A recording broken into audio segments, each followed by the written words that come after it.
everybody. Good evening. Welcome to UCR Palm Desert Center. My name is Agam Patel, Executive Director. It is so nice to see all of you here, and welcome to all of those that are returning back here. I am thrilled to welcome all of you to our third and final lecture in our science lecture series, brought to you in collaboration with our friends at the College of Natural and Agricultural Sciences. It's been a pleasure working with Joanne, Interim Dean Peter Atkinson, and the rest of the team to bring out these lecture series out here to the community. Each science lecture topic tackles some of the most pressing issues we face as a local, national, and global community, from climate science to subatomic particles to supporting sustainable agriculture and water management practices. The 2024 Science Lecture Series did not disappoint. And you are in for a treat tonight with Dr. Elias Scuderio, who we'll bring up to you momentarily. But before we begin, please allow me to give you a few important reminders of some upcoming events here on May 29th. Right here at UCR Palm Desert, we're inviting you to our community feedback and listening session, brought to you in part by our friends at the School of Medicine Center for Health Disparities. We're going to be talking about clinical trials, treatments that can benefit you and the community. You won't want to miss that. Please pick up a flyer on your way out if you haven't. That's May 29th. In the summer, right here, June 17th through the 21st, we are going to be bringing a STEAM camp for your 3rd through 5th graders. I see some youngsters out here, so for parents or grandparents that have little ones at home, please consider our UCR STEAM camp here in the summer, June 17th through the 21st. And then still in June 18th, we're super excited about our new partnership with the city library that has been recently appointed out of the Riverside County, the city of Palm Desert. Continuing collaboration with our friends there. We are going to be hosting Susan Orlean with a book talk. Her book, The Library Book, which recounts how the Los Angeles Public Library overcame adversity after the fire devastated their building in 1986. She is going to be in conversation with none other than Todd Goldberg. So mark your calendars for all of that. And I see a number of Palm Desert Center partners. If you are here, please raise your hand. Thank you for your support. Thank you for your generosity. We can't do this work without you. We are grateful for your contributions to the university. All right. Please join me in welcoming Interim Dean Peter Atkinson, who is going to be introducing Dr. Elia. Thanks, Agam.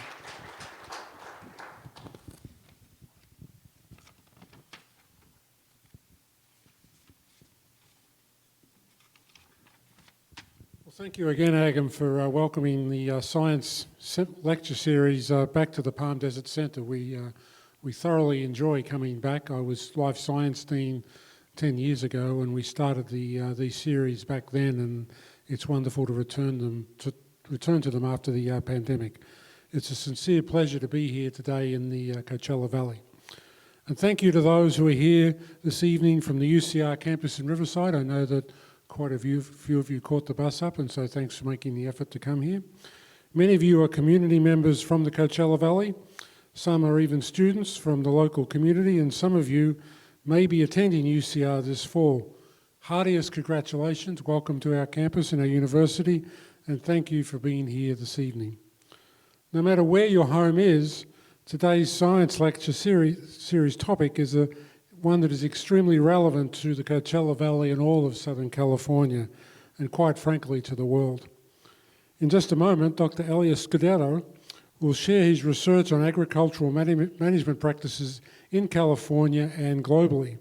His presentation is entitled From Dirt to Data, Precision Insights for Sustainable Agricultural Systems, and you'll be hearing about California and other parts of the world. Dr. Scuderio is an assistant research agronomist in the Environmental Sciences Department at UCR Riverside, and also has a joint appointment at the USDA ARS US Salinity Laboratory, also adjacent to our campus. And I'd like to recognise Jay Gann, who is the chair of the UCR Riverside Department of Environmental Sciences, and Todd Skaggs, who is director of the USDA Salinity Lab on the adjacent campus to us in Riverside, who have come out here tonight to listen to what Alia is going to talk about. Before moving to Riverside, Dr. Scudero was awarded his PhD in crop science from the University of Padua in Italy in 2013. Dr. Scudero's digital agronomy lab uses high-resolution near-ground and remote sensing to study agricultural systems across scales. This research supports sustainable site-specific agriculture management practices in California and the world. And again, it's a topic which is of immense relevance to California, the country, and the rest of the world. I should also point out that, as you will learn, he spends quite a lot of his time training undergraduates in this very level of science, which is great for them because it's going to provide a sound foundation for their future work in precision agriculture. So please join with me in welcoming Alia to the podium. Alia.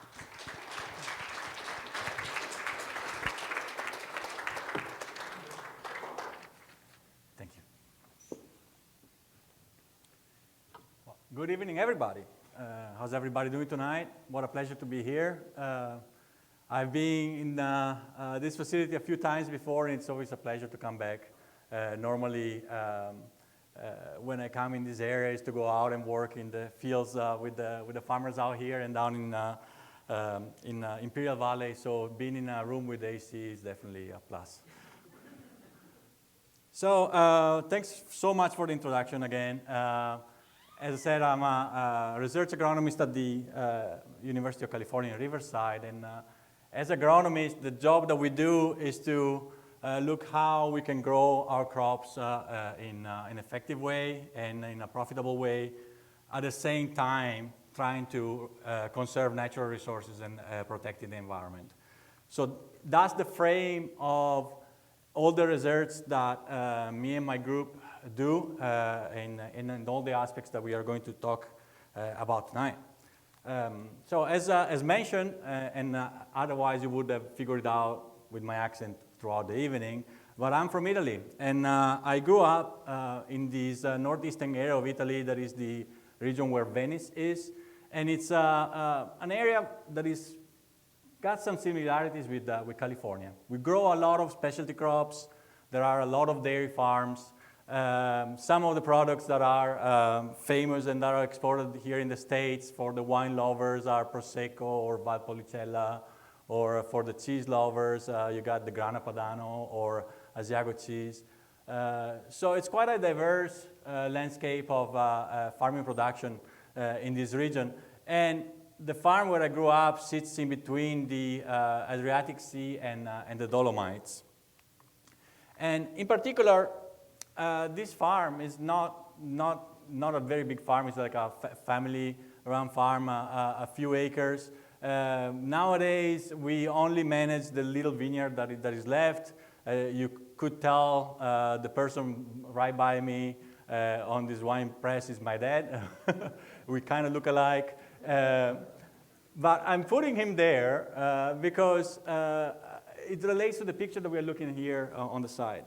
This is a river that flows at the southern border of our property. And it's nearby, right nearby, like the corn, alfalfa rotation or other forage crops that we have to provide food for the dairy industry. This river used to be a recreational river for my dad when he grew up in the farm. All the kids from the neighborhood would go there and just swim and have a nice time. By the time I was a kid, the river was covered in grass, could barely see water in it, no more fish. And that was because of very intensive and distributed across the environment pollution from fertilizer applied to agriculture that would just then go leach into the water systems and cause environmental degradation. So with that motivation, and also with the shifts on, economic shifts in the area, we're no longer running the farm. I was the first one in my family to have the chance to go to university, and I decided to study environmental sciences. So as Peter said, I've been here in California stable since 2014, but before that, I did my degrees in environmental sciences at the University of Padua, which is kind of like the largest ag school in Italy.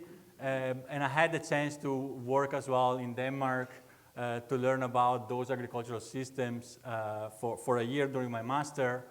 And at the same time, I had the chance to come to the States, and my first exposure to the States was in rural southern Georgia, where I learned a lot about the use of technology, high accuracy GPS, sensors to understand the complexity of agricultural systems. And then I had the chance to get a PhD in agricultural sciences, crop science as a matter of fact, on the topic of salinity. And,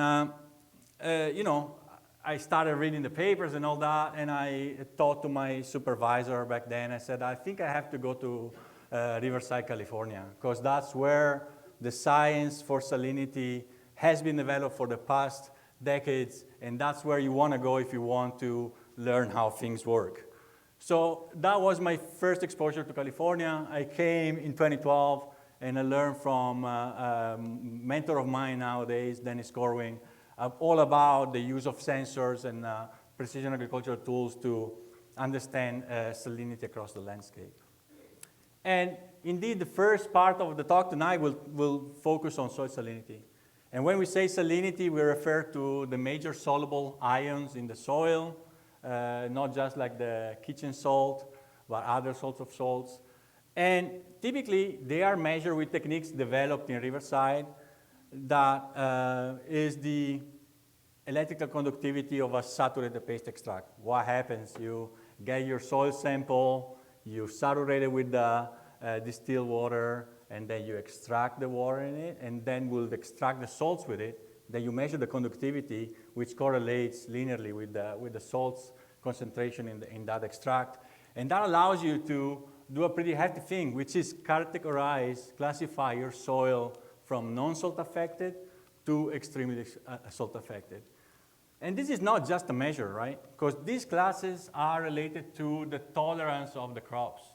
So the farmers have the very hard job to keep their soil in this first column, because whenever you're starting to get on the column on your right, things stop growing well. Commercial crops don't grow at extremely salt-affected soils levels. And as a matter of fact, when you go out in the field, and you probably have seen it on the side of the roads here in Coachella, there are salt crusts everywhere around here. But that's not typically what you see in agriculture. In agriculture, you will see some soil crust, but most of the salt will be under the soil surface where you cannot see it really. And as a matter of fact, that's because when we irrigate these soils, we tend to push the salts down so that the salts get far away from the roots of the crops.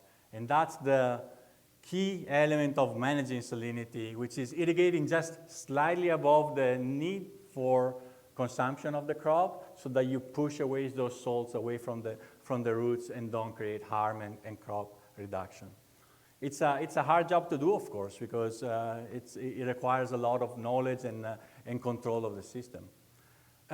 So why do we pay a lot of attention to it? Because this is not a trivial problem. Around the globe, we have 1 billion hectares of land that is salt affected. And what's important, of all the farmland that we have, we irrigate only 20% of it. And that small portion of irrigated land produces half of the food that we eat and the fiber that we produce globally. So of that, nearly a fifth and increasing is affected by salinity. And 50% of that is found in 4 countries, and the US is one of those countries. So this has been under the radar of governments globally forever. And as a matter of fact, this is a very early example of efforts from, as a matter of fact, the Department of Agriculture back then and the University of California that jointly went across all California. And wherever you see a dot there, that's a place where they went and dug a soil and then they took measurements. And this is like one of the earliest maps that we have for California. And clearly you see the darker areas here that are where most of the salts were. And these maps have been used for land planning, agricultural planning, and other land use type of analysis. So across the US, salinity has been a problem majorly on the west of the Mississippi River. And of course, we have our area down here in Southern California, but we have a lot in the Central Valley as well, and obviously in other areas of the US West and Southwest. Globally, though, we have salinity that is also observed a lot along the coasts. And that's the case of my region back in Italy. We have a lot of salinity at in those areas coastally that are very similar to the Salinas area or like the Oxnard-Ventura area where you have like very low-lying soil, and as you're growing and maybe like pumping out water to reclaim the soil a little bit, you also have water demand from the crops, and all this movement of water are like at the landscape scale moves the salt from the sea into the cropland. So when I did my PhD, there still were quite some questions and answers for our Italian landscape, which is we are working with the very complex soils there, and we didn't know if we could use the same methodologies that the salinity lab developed to map salinity there. Turns out that yes, we can, with a little bit of more complexity to it that I helped develop. But then the main question that we had is that can we use satellites that in the beginning of the century started becoming more and more prevalent, high-resolution satellite images to distinguish salinity stress versus other stresses, and in particular with water stress, which tend to have kind of the same response on the plant. And the whole idea behind it comes from like the very gross understanding of how crops work, right?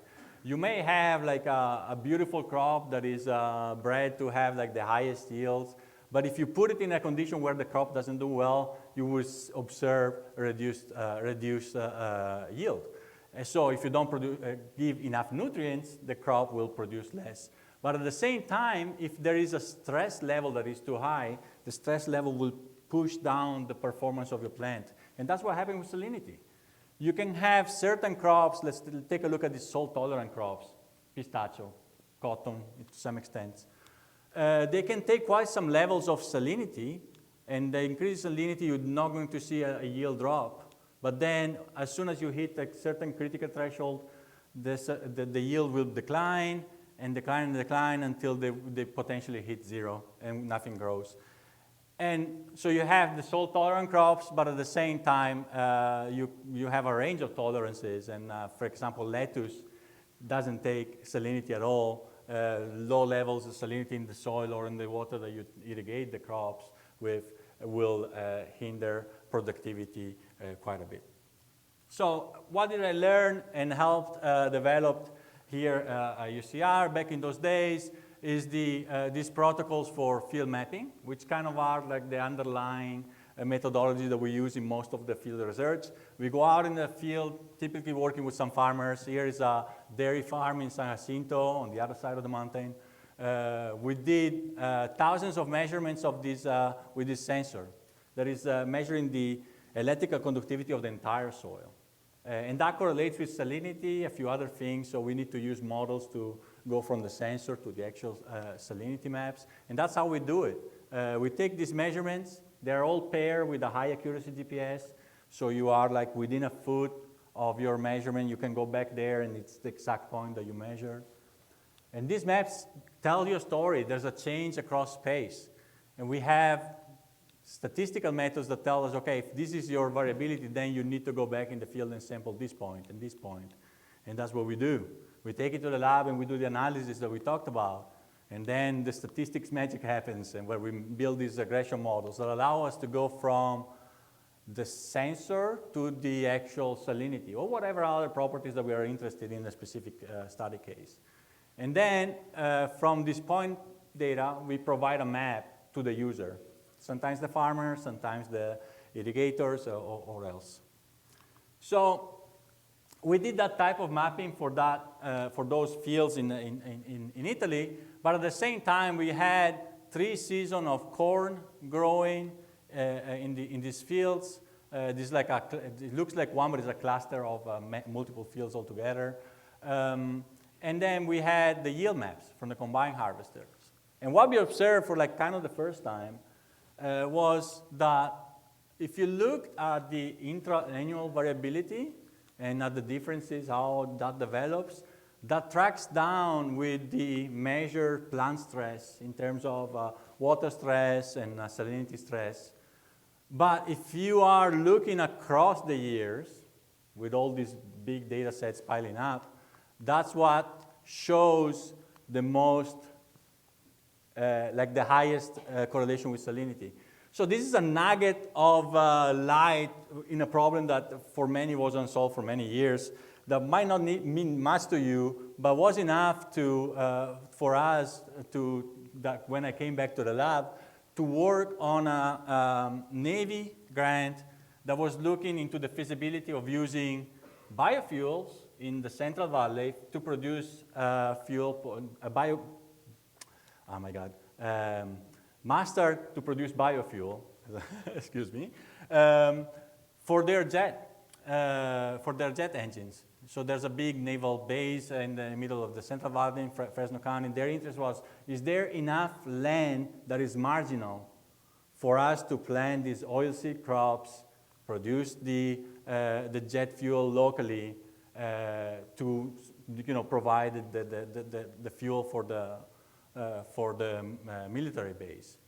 So we went out and we sampled a lot of these fields across the valley with the same methodologies that we talked about. So you go, take the sensor measurements, pair it with soil cores, and then you map salinity. But this time we map it at the same resolution of the NASA satellites that are overpassing the land. And we developed this index that looks at, from satellite, you can take a look at how does the light reflected in just the green band, or just the blue band, or the red band, or the near infrared band. And if you scramble all these bands together, you get all these vegetation indices. And the best that we developed for California that actually proved working for quite some other areas in the globe was this CRSI. We named it the Canopy Response Salinity Index. High number, plant is happy. Low number, not so much. If you plot the tens of thousands of pixels for all of these fields that we sampled, then you can start seeing that at the different classes you have a lot of variability, but the ceiling of the relationship recalls what we looked at from those controlled greenhouse experiments that look at just salinity as a stressor, right?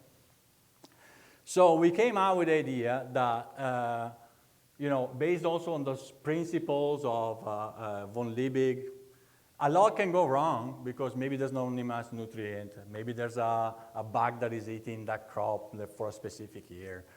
If you just take one picture from space, that's not going to tell you much, which was the approach that most of people was doing at the time. Instead, if you look at a single location over time, a lot can go wrong, but the top performance there is only limited by the stress that is always there, which is salinity. So put that in the computer, make it run together with information on crop type, and then the rainfall for the year or the time, or the temperature and the soil type that you're working with. And it turns out that you have quite a very good model. So estimated soil salinity from satellite and observe salinity from the ground measurements. They kind of like lay down on that one line, which is what you want for very good models. And this is the map that we produced for the Western San Joaquin Valley. You see it now here, but we developed these models in 2014. We only published it in 2017 because we went out knocking doors. The farmers and people that had data, Fresno State, some people from Davis. And this is an example with a farmer close to Kettleman City. We went there and we said, hey, we made this map. And they took out his books and he went out and said, okay, I got salinity tests that I do on these plots and these plots and these plots and these plots. And you can see they go from taking a few cores and then sending it to the lab for an entire field. And you can tell that's quite a good match. But at the same time, we come here and we tell you the story about your spatial variability. So this farmer was actually pretty happy with it. And so once we figured out that this map was tracking real salinity levels out there, we published it. And since then, it took off quite a bit. It has been used by economists to estimate the impact of salinity on the state's economics. And the methodology has been kind of like a seed. It just grows by itself. It develops. Different scientists across the world have been using it for other properties as well. China, Mediterranean, Europe, Northern Africa, India. Anywhere that they have salinity problem, they tried it and it works quite well. And as well, the FAO is kind of trying to push it as one of the methodologies to be used for salinity mapping. So this is kind of the story that I have here for UCR, right? It's like something that we do to benefit our local communities that, because of the importance of our region, has global impacts no matter what. So it is something that we are doing now as well. Like I said, always try to think local about your community, and that will catch up for the rest of the globe for sure. So for a change of pace, enough about images from space for now, and we'll focus on those precision measurements that are now kind of the core of my laboratory. And here is a picture from our backyard at UCR. You see one of the master students that I co-advise with the people from engineering, having one of the sensors on a robot. Maybe one day we'll get the robots going out and doing all the hard work under the sun, and we can stay in the AC. But that's not the time yet, I think. So my lab, that after a few years of postdoc I established in 2018, works still on those topics of remote sensing of soil salinity, but at the same time, sensing of other soil properties to enable precision agriculture and to understand the systems as we are experiencing them here in the States. And through this research thread, we were able to secure one of the largest projects that UCR has ever had, in collaboration with a lot of other universities, but we are leading it and doing most of the research here in the region. It goes from Georgia to like cooperative extension, of course, here in California, and other institutions around here, University of Arizona as well. So some of the data that we'll see later comes from that project as well. So we focus on precision agriculture. And what is that? Precision agriculture is an approach to agriculture that allows you to tailor management to address dynamic, localized needs. It's a mouthful, but as an example, we have our students club, and I see Noel back there is like the student success champion that is helping the students through their fellowship. Students that work on these topics in labs at UCR, they pair with data scientists or environmental scientists or agricultural scientists, and they learn about ag data science, which is kind of like one of the gaps in the workforce development these days. But they have a student club, and they say, we want to make T-shirts, and they got to get to the decision of how many sizes do we get, right? And there's a good parallel with what we are having in agriculture nowadays. Do we save money and we just buy one size that fits all? Or do we spend a little bit more and we fit the sizes for 3 groups, say, like L, M, and S? Or do we go even beyond and we tailor it almost to more, or we go to a tailor and we get a tailor suit? So there are ranges in decision making that goes from doing the same management everywhere to tailoring it to a specific crop, to tailoring it to a specific side of the field, or to a tree by itself. So the shift that we are trying to see and see if it works and if it can help provide more profits for the farmers and promote environmental stewardship is, can we take this system that is very homogeneously managed and turn it into a highly optimized, site and time specific, that uses information that come from sensors, maybe embedded on tractors or from drones or satellites, and turn it into a real-time type of decision tool for the growers. And this is in the context of a dire challenge that we have in the US and globally, which is to feed the growing number of people on the planet. We are projecting it to come to almost 10 billion by 2050, which means that we need to increase agricultural production by 70%. And there are several ways to do it, and we've been great, UCR, other institutions, to work on making better crops as a starter, right?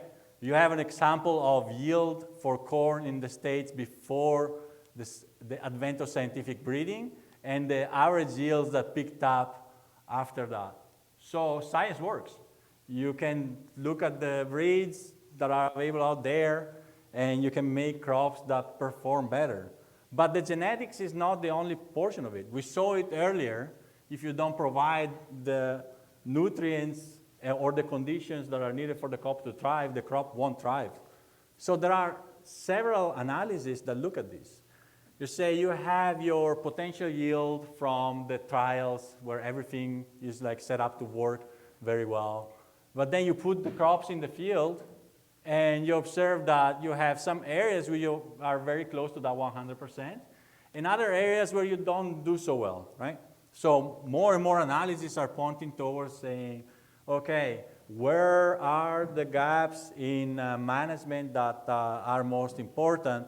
And more we are converging to saying, yes, better water and nutrient management, which is kind of like a no-brainer, but it's a lot for a lot of countries. But even here in the States, where we have the Midwest that is well known for being one of the best producers for corn globally, you have a lot of areas where in this analysis of like a 15-year average yield for corn, where we are doing very well, like all these red areas, the greens are also good, but then you have a lot of blues that are pointing towards not doing so well, right? And when you look at the county level, a lot of variability, so white and red, pinkish, a lot of variability comes from differences from one field to the next. So it could be the farmer A has a better strategy than farmer B, or they're working with the different soils, so fertility is different and so on. But a big portion of that variability actually comes from the variability within a single field. So this means that not only there's a differences in management between the farmers, but for a single field you might have one end of the field that does drastically differently than at the other end of the field. So if you think this in context of we are putting the same resources everywhere, it's a system that is not so optimal, right? And as a matter of fact, if you think about it, we're going to talk about it later, all the things that you put there when the crop doesn't grow has to go somewhere, right? And where does it go? So here in California, we were looking at the Midwest. This is some analysis that we did in our lab together with the big data lab from data science at UCR as well. We looked at the variability for several years across all of the agricultural land of California, And what you typically see is that if you pick a field, and this is in Imperial County, you will often see that there's an area that always does well, an area that doesn't do so well all the time, and other areas in the field that are kind of transitional, right? So I'm dumping a lot of complexity on you, and this is because it's a very, very complex system. So the farmers out there are doing the very hard work, together with the help of cooperative extension and scientists and so on, to try to square this very complex equation. So if you want to have a good yield, you need to take into consideration the relationships between the genetics that you're working with, so like the breed, the variety that you have, what type of environment that you're working with, and what type of management that you're doing in that environment. But what makes things even more complex is that a lot of these variables, soil, water, pests, or the irrigation, seeding, agrochemicals, and so on, they have a very strong spatial and temporal component, as we saw from the previous slides. So we are facing the challenge of trying to, keep these profitable, while at the same time making sure that the management that we do don't have a bad footprint on the environment. And as a science, agronomy is trying to understand these interactions, not only just to observe that they are there, but trying to find predictive patterns so that we can then see if the environment is changing, can we use this knowledge to give tools to the growers to adjust management to face these changes. So when we talk about space, there's another rule of thumb that I would like to introduce. If you look at scales, right, you can go from your backyard or like the field nearby to the global scale. There are different factors that act with different weights, right? So at the regional level to the continental scale, the weather that we have, climate that we have is driving a lot of the variability, right? So here in the region, Southern California, we are limited by the fact that we are in a semi-arid and water-scarce environment. But when you look at the field scale, so within a single field, then soil becomes the king. And I have no better example for you from a study that we did with farmers in Colorado. They had this wheat that they were growing there in this rolling landscape, banking on winter rain to do most of the water provision to their crops. And you can tell, here's a bare soil map that tracks very well with the soil type of the field. And here is the yield map from the combined harvester. So there's a match, like a very, very strong match. So the bottleneck, though, is that I showed you a lot of these, soil maps that we produce, but there's a lack of availability of these high-resolution accurate maps across the US and globally. So about these available soil maps, right? I showed you the one from Coachella earlier. I'd like to show this one as well. There's an even earlier one from the bottom part of Imperial Valley. Calexico is here, El Centro, where is it? Is around here. I know, right here. Here again, back in the day, and the approach hasn't changed much, they used to go out and take cores and then look at the landscape and say, okay, over there, soil looks having to have a similar morphology and type from over there. So we just draw a polygon and we call it a day. And we just say that everything inside a polygon is got the same properties. And the good thing is that the US has led this effort globally, but all around the world, people have been collecting these soil cores for the past century or more. And this allows us to have like a very comprehensive maps of soil globally. And this is an example of the agricultural experiment station in Riverside. But the problem is that these are great for landscape type planning. If you want to, convert a region from one use to the next, if you want to plan an aqueduct or a road or whatnot. but they're not so good when you want to do management within a single field. So we need to go from this type of maps to this type of maps that we are doing with the sensors. And here is an example for your consideration. You have this field. You can tell that there are some patterns that are not quite matching the patterns that the USDA maps are showing. The numbers that are reported in those maps is like 68.8 for, 22.1% for sand and 68% of sand for the two areas. And as a matter of fact, they are quite different from what we measure in the lab. And the same goes for this AWC, available water capacity. So the soil is a sponge. How much water can you put before you spill it? So how much water can you put so that the plant can use it? And that's a number that is very critical for farmers because you want to irrigate the amount that you want. So these values are very different from the values that we measure in the field.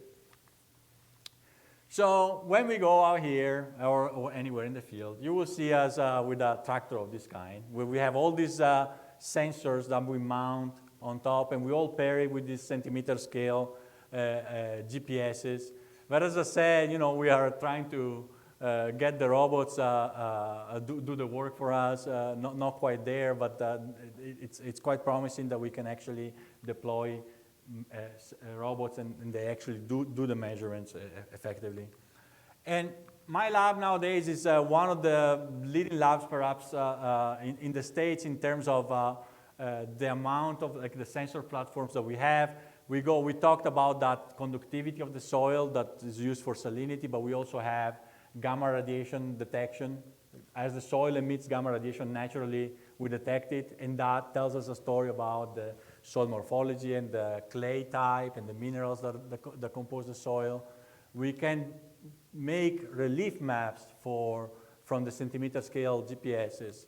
We can use microwave radiation detectors to see how much water is in the soil, and as well look at the color and the spectral properties of the soil to see how much soil organic carbon or texture type or water is in the soil as well. So I won't bore you with all the data science that goes behind, fusing all this data together, because that's kind of in the behind the scenes of what we do. What we like to do is we call it use-inspired research. So we take problems on the basic side of science, but then we try to match it with a stakeholder need. And this is one of the first examples that I have for you tonight. This is a study that was petitioned by the California Garlic and Onion Research Advisory Board under the leadership of Ali Montazar, which is a great farm advisor for Riverside and Imperial County. Is operating, serving the farmers in the region here. And they had this brand new variety of onion, and they didn't know how much salt it could take. So they planted it out in 4 fields, and with different growers, different management strategies and so on, get a little bit of diversity, different soils. And we use our methodologies to try to understand it using sensor data rather than going there and sample thousands and thousands of plants. So first off, I promise no more satellite data. I lied, because some more here. We tracked how the crop was growing in these different fields, so field 1, field 2, field 3, field 4, throughout the development of the onion. And you have the day here when we went to take the ground truth samples of onion yield in the field. And this is used to go from the satellite data to a map of the yield, which is extremely useful because then you compare it to our methodologies for mapping salinity, and you can match these pixels from the satellite one-on-one with the salinity maps. And that allows you to plot all the data and again, find that ceiling of pressure that salinity has on the crop. And basically, very straightforward method that bases on science of knowledge that we built for decades and that I helped improve. And it's just a proof of concept, this one, but it's a method that can be used and scaled up by the breeders, by the packing houses to test any new variety. And here we see that the variety had a threshold, so like the point when it starts declining, similar to a lot of the varieties of onions that are grown around here. But it was much more tolerant after that, meaning that you need a lot of salinity for it to decline considerably. So it's a good news for the growers because you can grow these at levels that are much higher than the normal onions would take. Next example. We have some of the best citrus varieties globally that are grown in the US. Still, labor is manual. Labor is, they decide when to pick. Basically, there's a person from the packing house that goes and say, okay, this looks ready. And typically, they will say, just harvest this half because that's the labor that we have. There is little attention to the quality of the fruit itself.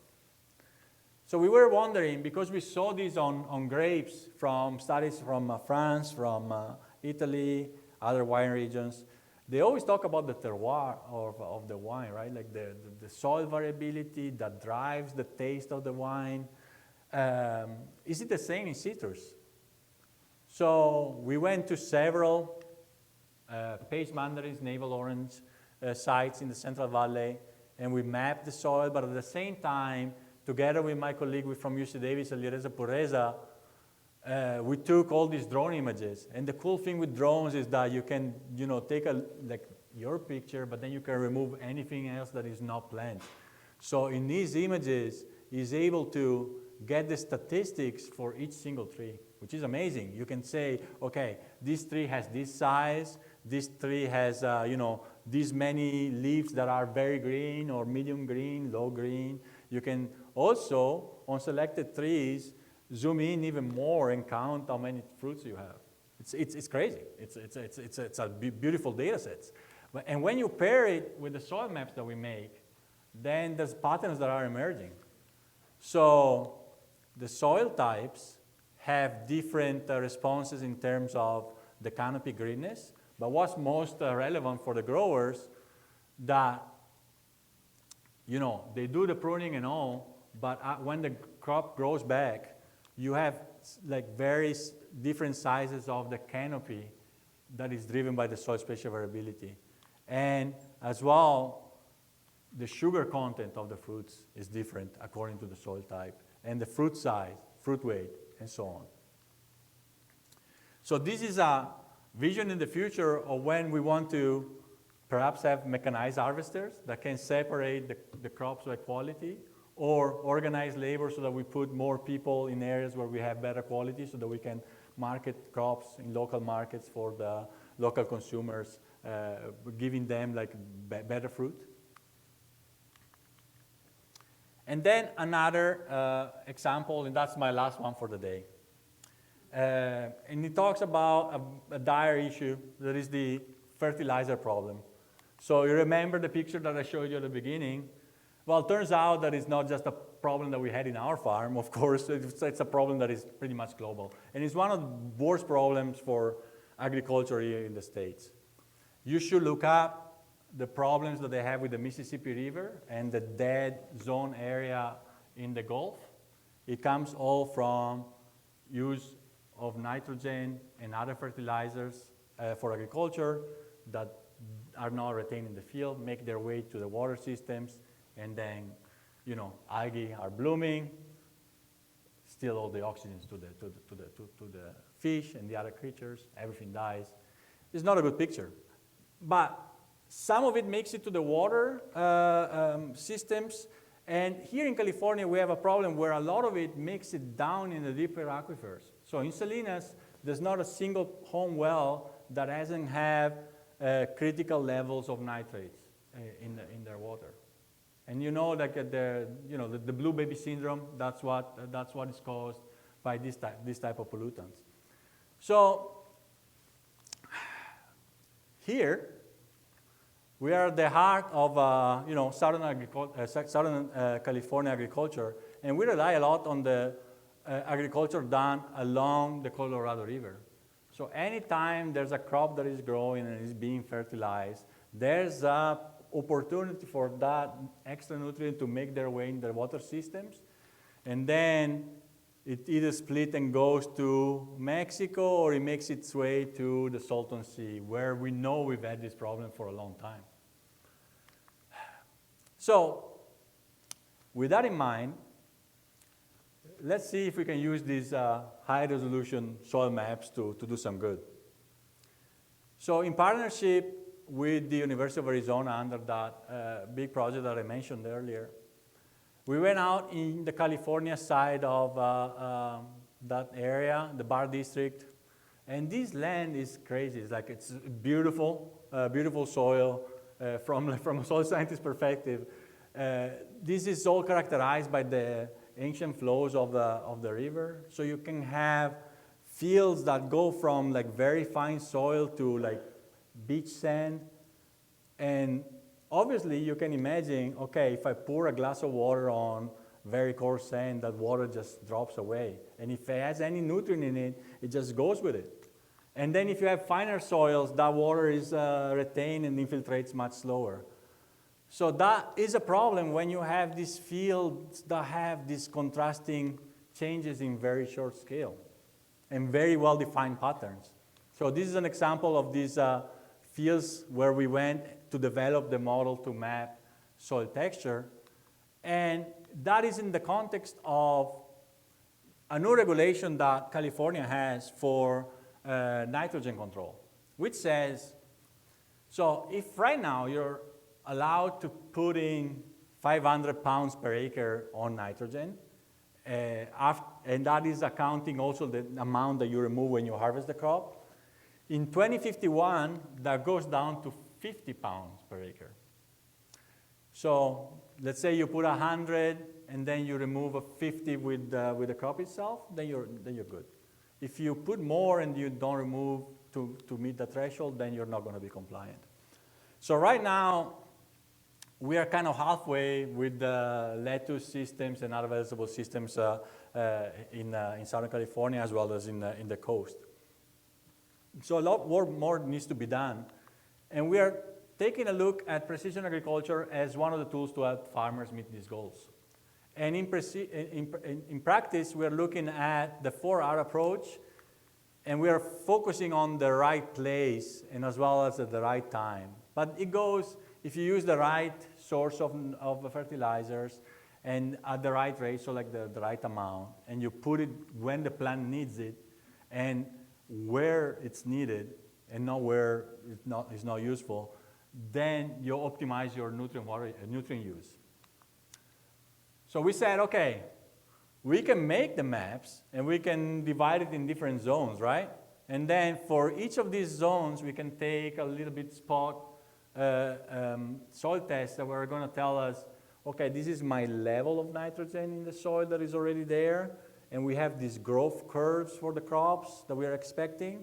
So I know that for the next 2 weeks or 3 weeks between this fertilization and the next, I need only this much over here, and I need this much over there. And that turns out it saves already, with the first rise that we have out there, around 20 to 30% of nitrogen, which is good for us as a society because we don't find it in the environment, but at the same time, it's, the farmers are very happy about these results because it is very expensive to put out tractors there and fertilize. So like the nitrogen is very expensive.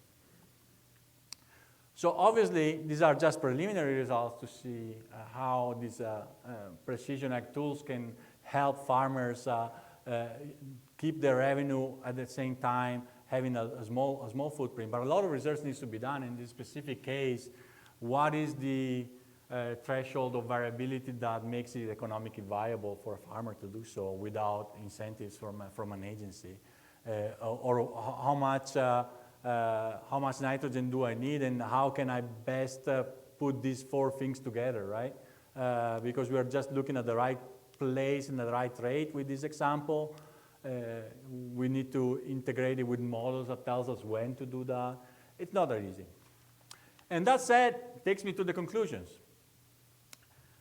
California and globally, we are facing challenges that are very significant, that are challenging the way that we've been growing crops in the past many centuries.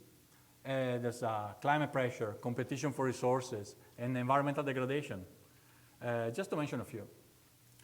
And I hope, like I gave you like a light of hope that says that precision agriculture is one of the tools that can help farmers to approach these challenges and increase the sustainability of agricultural systems. And we have proof of concepts and like demonstration that show that we can do this in California, and I'm sure that other parts in the globe can adopt the same strategies as well.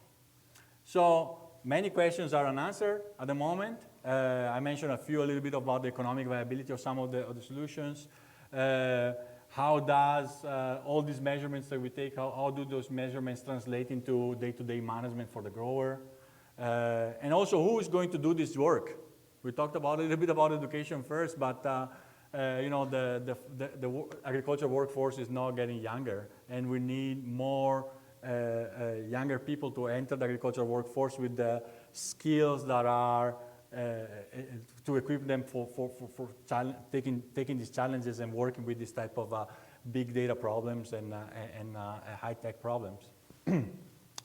So I'm going to say the list of the collaborators that contributed to create each single one of those slides that I showed you tonight is truly endless. And there's no space to thank them all, but it gives us a message that is the last takeaway for the night. That is, it does take a village to advance the science and the knowledge for the benefits of us all. And that's, you know, again, we need collaboration between the scientists, but also the community partners to answer these questions and answer them in a timely manner so that we are ready for any change that might be our way and to keep being leaders of agricultural production and sustainability for the rest of the century and hopefully beyond as well. So with this, I'm done. I'm very grateful for you to have me tonight. Thanks so much for being here, and I'm open for questions.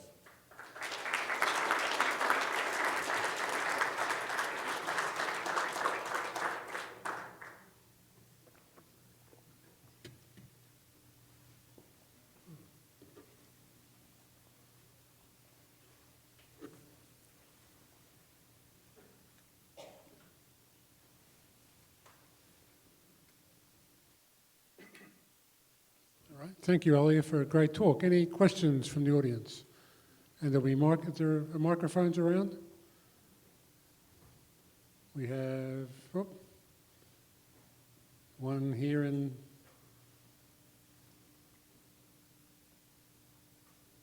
We'll be with you in a moment, sir. You can take mine. I can yell. This one works too.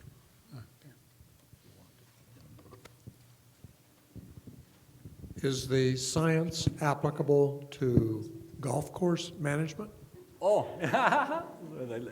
glad that you asked that, yeah. So, if you allow me, I'm just going to go back a few slides just to show one of the sensors that I think we were like maybe the first folks in the US, and oh my goodness, I think I had the slides with a circle somewhere. Here, yes, sorry. We have this sensor that replicates a big sensor that NASA has that captures the microwave radiation that is emitted from the soil. And we were kind of the first ones in collaboration with this startup from Switzerland that tried it on like a mobile platform. And we followed, you know, in tree orchard in Riverside. But you can see how well it tracks with the actual water content. So this is the sensor measurements, and this is where like the drip lines are, and this is like between the trees where it's dry, and the points here are the actual measurements. And you can tell, okay, hey, we are doing very well with this sensor. As a matter of fact, they thought that they had, a room to work with, specialty crop growers, but the golf courses jumped on this sensor right away, because the thing that you can do is that you can put it on a mower and then just go and plow through. And as a matter of fact, now there's several in Southern California that are starting to have it, and around the more progressive golf courses and golf managers are trying to adopt this. Toro, that has a strong presence in Riverside and here in the area, also works with us and with this company and with the turf people from the college, because we have like the only one turf program for breeding in the U.S., and they do amazing research on turf. And I help them out when we have like to do some of these geospatial sensing type of applications. But yeah, you can now change the nozzles along the fairways to address areas that might have a subsoil that drains much like faster than others, so that you can change it. And anytime that you're mowing, you can measure the maps and making sure that you are keeping the soil at the levels that you desire. So it's taking over. I think the bottleneck there is that these technologies, because it's just not nascent, is still very, very expensive. And water, on the other hand, is fairly cheap for this industry. So there's kind of a trade-off there. But I think that the more progressive managers are picking it up, and I think down the line you will see like a more widespread adoption. But indeed, that's one of the biggest water consumers, and yes, that's something that we have a lot of interest in. And as a matter of fact, because it's not a similar cropping system, but on my end, from the soil science perspective, it tracks a lot with what you can measure in alfalfa. So the same type of measurements that I can do on turf, I can then make the sense and use the same type of approaches for alfalfa, which is another of the big water consumers, and have pretty much the same problem, right? Anytime you mow it, you have the chance to know how much water you have there before you start irrigating, so that you don't over-irrigate next time over. So it's pretty much like a similar problem on different cropping systems that we can help solve with this type of measurements. More questions? Up the back here. Oh, there. Yeah? Thanks. Then up there. I sound loud. My question was whether you think precision agriculture can play a role in bringing farmland and soil back into productive use after it's been damaged by warfare, whether the contamination from metals or whether the, if there's mines or other things in the fields. Can precision agriculture help us? Well, so as intended as in this like high resolution measurements, there's quite a bit that is done. I mean, like the U.S. military uses drones now to detect mines and such.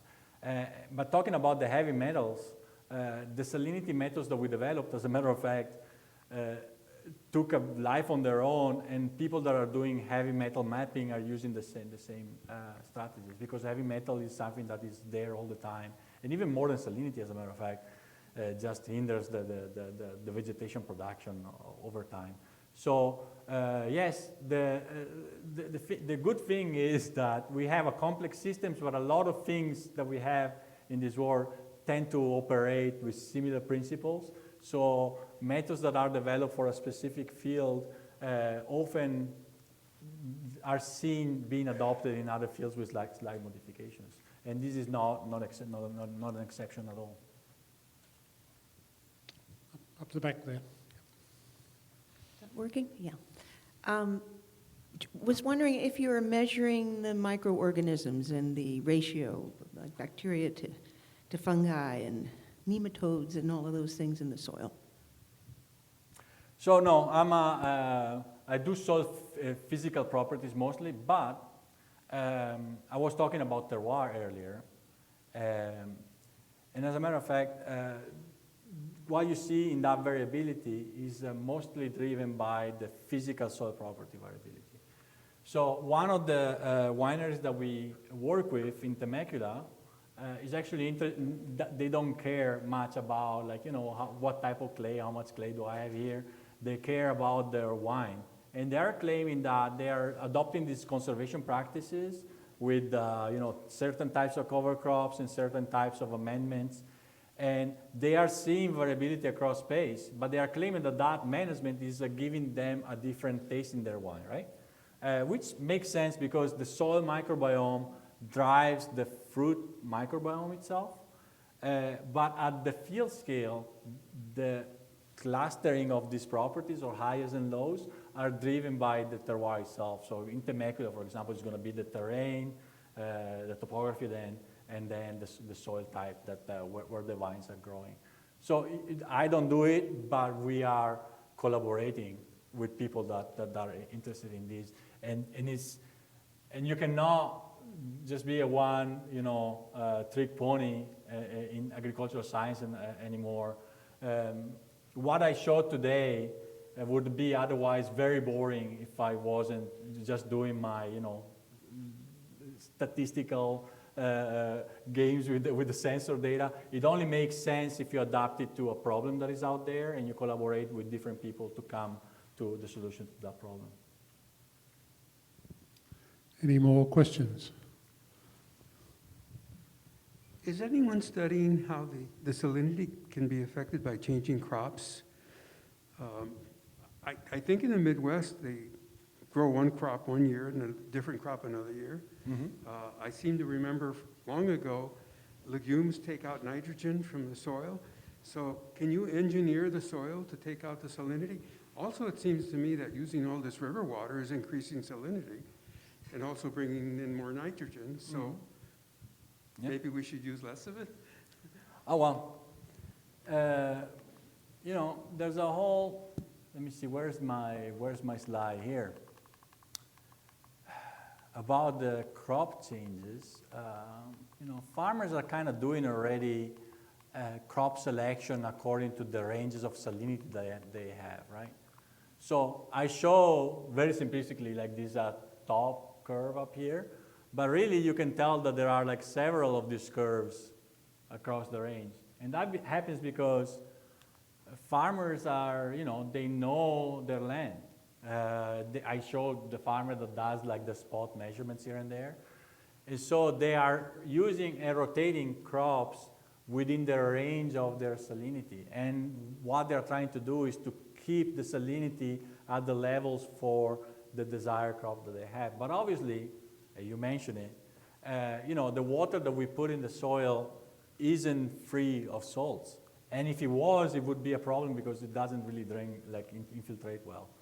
So this type of information ties in with like much more complex solute transport models that you can add. So that according to the water that you have, and also the nitrogen that is in the water, you can forecast how much crop that you will have based on the starting levels of salinity as well as the salinity that you're introducing with the water.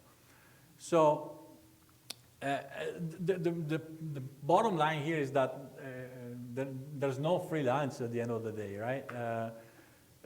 We can engineer the water so desalinate it before introducing it so that we don't introduce as much salts perhaps. But still, there's never the case where we are never going to introduce salt and that we are never going to lose salts or nutrients when we irrigate. As a matter of fact, the legislature says we leave behind 50 pounds an acre. Those 50 pounds an acre, some of them are going to stay in the soil, some of them are going to go in the air, some of them are going to go in the water systems.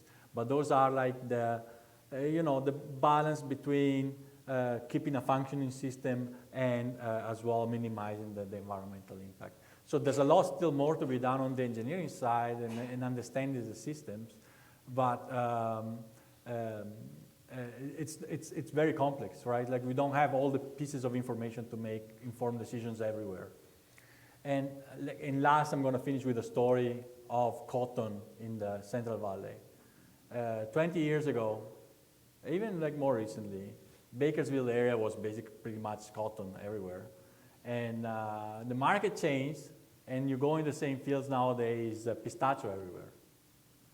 So it's market-driven, a change in land use, but at the same time, they picked up for those soils pistachio, which is a crop that can grow at the same high levels of salinity that cotton could. If you planted almond on those soils, the almond wouldn't grow. So I don't know if I answered your question, but it was just to give you like a panoramic of how complex the decision making is for the field, for the farmers, and for the people that are giving incentives to the farmers to make environmentally conscious decisions, but at the same time, the market that pushes the farmers to make decisions. And the other piece of complexity over it again is that nowadays a lot of farmers don't own the crop that they're growing. The lettuce growers, they own the land, they manage the land, the packing houses that are distributing the lettuce, those are the owners of the crop that pretty much contract the growers to grow crops for them, right? So there are different actors that are needing to make these decisions. So obviously, having everybody agree on, on the same goals in the long term is challenging, which adds another layer on the complexity of the system. Okay, well, this concludes this particular presentation and also our science lecture series for this academic year. We are very much looking forward to coming back out here next academic year, and Joanne and the team have already been making some plans about what particular topics we'll be covering this next academic year. So we look forward to coming back to Palm Desert and the Coachella Valley. Thanks again to all of you for coming out here tonight, for giving up your time to come and listen to Elia, and please join with me in thanking Elia for a wonderful presentation about topics which we will continue to hear on for the foreseeable future as precision agriculture plays a larger part in our increasing productivity in agriculture and preserving the environment and everything that's good about it. So thanks very much, Elia.